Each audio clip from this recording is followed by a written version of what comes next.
I am sorry to you disturb you. మిమ్మల్ని disturb చేసినందుకు నన్ను క్షమించండి.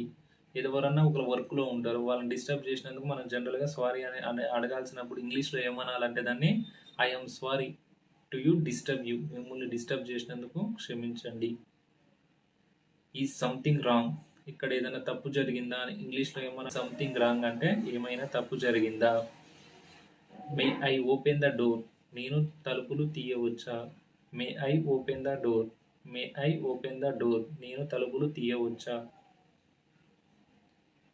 What can I do for what can I do for you.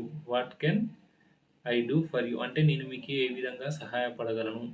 నేను మీకు ఏ విధంగా సహాయపడగలను అంటే what can I do you for you అంటే మీకు నేను ఏ విధంగా సహాయపడగలను. What is the problem. మీ సమస్య ఏమిటి. ఎవరికైనా ఏదైనా సమస్య ఉంది వాళ్ళని ఇంగ్లీష్లో అడగాలి. వాట్ ఈజ్ సమస్య ఏందని ఇంగ్లీష్లో ఏమని అడగాలి. What is your problem. What is the problem. What is the problem అంటే మీ సమస్య ఏమిటి. What is the story. What is the story అంటే కథ ఏమిటి. వాట్ ఈజ్ ద స్టోరీ కథ ఏమిటి. Thank you for everything.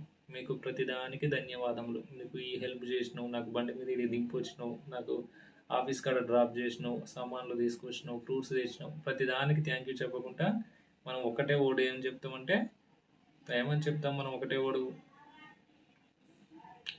Thanks for everything. ప్రతిదానికి ధన్యవాదములు అని చెప్పాల్సినప్పుడు thanks for everything.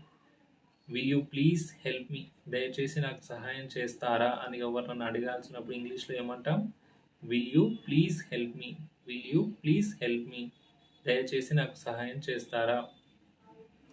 Will you stay at home. Will you stay at home అంటే మీరు ఇంట్లో ఉంటారా. Will you stay at home అంటే మీరు ఇంట్లో ఉంటారా. Do you need everything. Do you need anything. మీకు ఏమైనా కావాలా. మీకు ఏమైనా కావాలి అని ఏమైనా కావాలని ఎవరిని అడగాల్సినప్పుడు మనం ఇంగ్లీష్లో ఏమంటాం do you need anything. Do you need anything మీకు ఏమైనా కావాలా.